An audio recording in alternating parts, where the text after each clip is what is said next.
Olá, caro ouvinte, que bom estar com você mais uma vez nesse curta palavra que é o pastor Charles Cruz. Quero tratar com você hoje sobre o livro de Atos Apóstolos no capítulo 3. Nós percebemos que no capítulo 1 Jesus falou para os discípulos permanecerem em oração e assim eles fizeram. E mesmo depois da descida do Espírito Santo no capítulo 2, eles continuaram na perseverança e na oração. E nós notamos aqui Pedro e João orando conforme era o costume dos judeus. O dia do judeu começava às 6 da manhã e terminava às 6 da tarde. Então, para os judeus devotos havia 3 turnos de oração por dia, às 9 horas da manhã, às 12 horas e também às 15 horas. Vamos ver nesse capítulo aqui 2 temas importantes. O primeiro, um grande milagre que aconteceu, do versículo 1 ao versículo 10, e depois uma poderosa pregação de Pedro, do versículo 11 ao versículo 26. Estes 2 apóstolos, Pedro e João, eles eram pessoas que estavam comprometidas em oração, por isso você vai notar eles indo lá orando, né? Eles estavam perseverantes e mantendo essa disciplina, que é uma disciplina importante na vida de um discípulo de Jesus, e eles tinham também uma vida respaldada pelo exemplo. Você nota que eles, além de estarem ali orando, eles estavam dando exemplo, não só com a sua oração, não só com o seu tempo de comunhão com Deus em oração, mas também com as suas atitudes de pregação do Evangelho e de ministrar a cura e os milagres na vida das pessoas. No versículo 1 vai dizer que Pedro e João eles subiam juntos ao templo à hora da oração, que era a hora nona, e era trazido um homem que desde o ventre de sua mãe era coxo, o qual todos os dias punham à porta do templo chamada Formosa para pedir esmola aos que entravam. O qual, vendo Pedro e João que iam entrando no templo, pediu que lhe desse uma esmola. E Pedro, com João fitando os olhos nele, disse: "Olha para nós." E olhou para eles, esperando receber alguma coisa, e disse Pedro: "Não tenho prata, nem ouro, mas o que eu tenho, isso te dou. Em nome de Jesus Cristo Nazareno, levanta-te e anda." Isso me faz lembrar de uma história contada a respeito de Tomás de Aquino. E Tomás de Aquino, quando chegou até o Vaticano, uma certa ocasião, naquela época era o Papa Inocêncio IV, quando ele chega ali, o Papa Inocêncio ele estava fazendo uma conta, né, dos tesouros, da riqueza do Vaticano. Ele chegou bem nesse momento e quando Tomás de Aquino chegou, o Papa virou para ele e falou assim: "Olha, a igreja não precisa dizer mais, não tem ouro e nem prata." Então Tomás de Aquino olhou para ele e disse: "Mas também ela não diz, levanta e anda."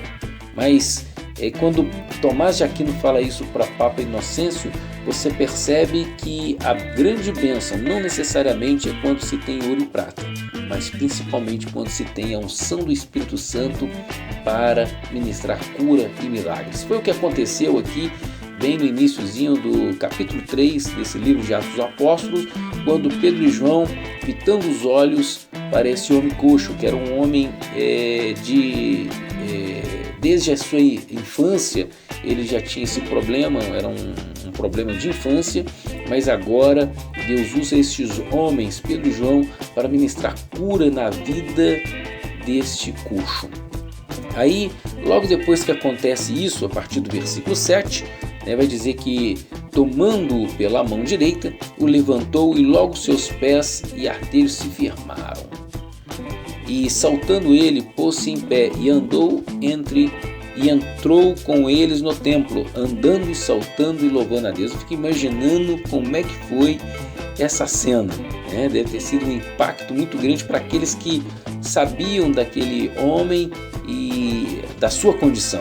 Olha o versículo 9. Todo o povo viu andar e louvar a Deus, e conheciam-no, pois era ele o que se assentava a pedir esmola à porta formosa do templo, e ficaram cheios de pasmo e assombro pelo que lhe acontecera. E apegando-se o coxo que fora curado a Pedro e João, todo o povo correu atônito para junto deles, ao alpendre chamado Salomão. Era um alpendre muito grande, Esse alpendre chamado Salomão ficava ao leste do templo, era um corredor onde Jesus havia ministrado. Nenhum relato sobre essa ministração de Jesus lá em João capítulo 10, versículo 23. Então era um alpendre grande que haviam muitas pessoas ali naquele momento. E quando eles estavam ali atônicos, maravilhados, foi quando então Pedro se levantou e começou a pregar para esses homens. Agora Pedro começa a dar um sermão muito abençoado, quando ele diz a partir do versículo 12, homens israelitas, por que vos maravilhais disto? Ou por que olhais tanto para nós, como se por nossa própria virtude ou santidade fizéssemos andar este homem? Ou seja, aqui a gente começa a notar que Pedro, ao iniciar essa pregação para aquele povo, ele começa exortando, mostrando que toda a honra e toda a glória era de Jesus, pois eles ali estavam fazendo um milagre, operando uma maravilha no poder do nome de Jesus Cristo.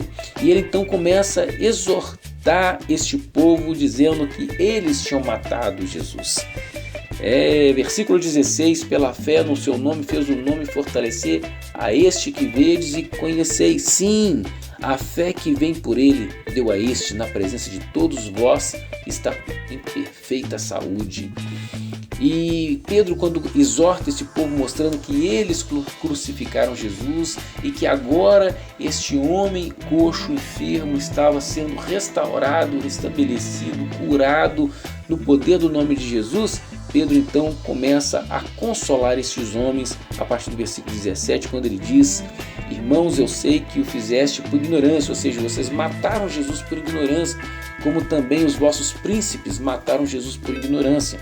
Mas Deus assim cumpriu que já dantes pela boca de todos os seus profetas havia anunciado, que o Cristo havia de padecer. Ou seja, ele levou uma palavra de exortação, mas agora ele consola os corações, mostrando-lhes que deveria ter acontecido isso, mas agora eles também têm agora uma oportunidade, estavam tendo a oportunidade de reconhecer Jesus, no qual antes eles não reconheciam, mas agora eles poderiam reconhecer. E ele então introduz uma palavra de arrependimento para esse povo, a partir do versículo 19, dizendo para eles: arrependei-vos, pois, e convertei-vos, para que sejam apagados os vossos pecados e venham assim os tempos de refrigério pela presença do Senhor. E envie ele a Jesus Cristo, que já dantes vos foi pregado, o qual convém que o céu contenha até os tempos da restauração de tudo, dos quais Deus falou pela boca de todos os seus santos profetas desde o princípio.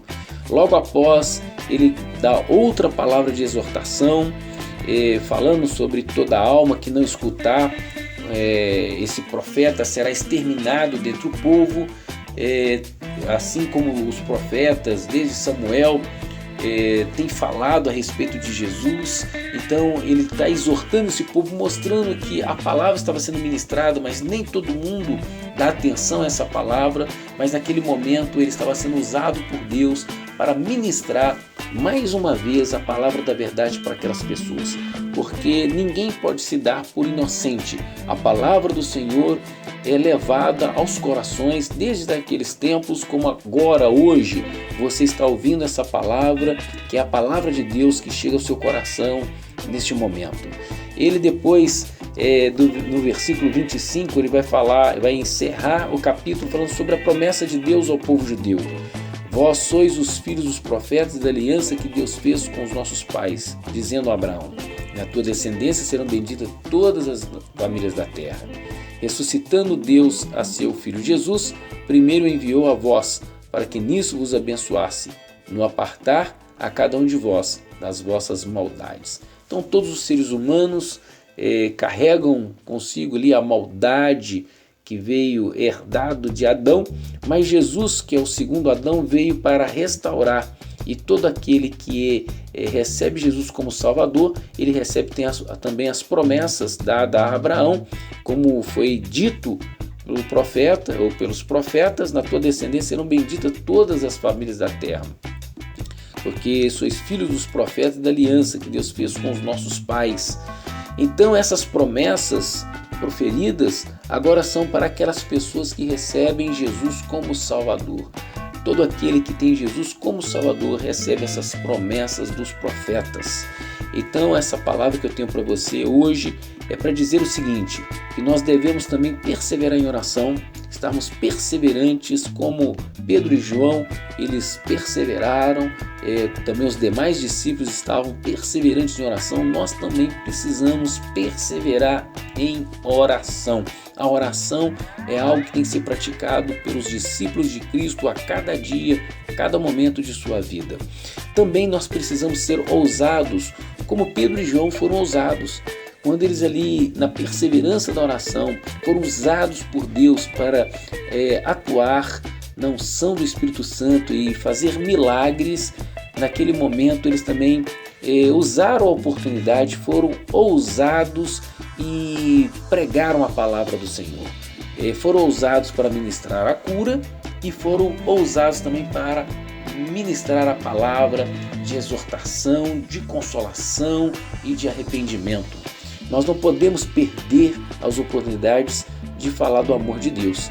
A confiança, a fé em Deus é a chave para nós vivermos o sobrenatural e Pedro e João, eles realmente eram homens que confiavam em Deus. A gente vê a história de Pedro antes, né? Que ele era um homem de certa forma medroso, porque ele negou a Jesus, não é verdade? Mas após receber a virtude do Espírito, o Espírito Santo, e ser cheio do poder de Deus ali em Atos capítulo 2, agora nós vemos um novo Pedro, um homem que agora estava com fé, ousadia e aproveitando as oportunidades. Nada se compara ao que Deus tem para a sua vida.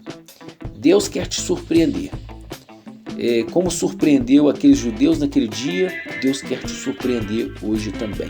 Então, o que você precisa fazer é perseverar em oração, ser ousado e aproveitar as oportunidades para falar do amor de Deus. Que o Senhor te abençoe e te guarde. Um grande abraço e até em breve.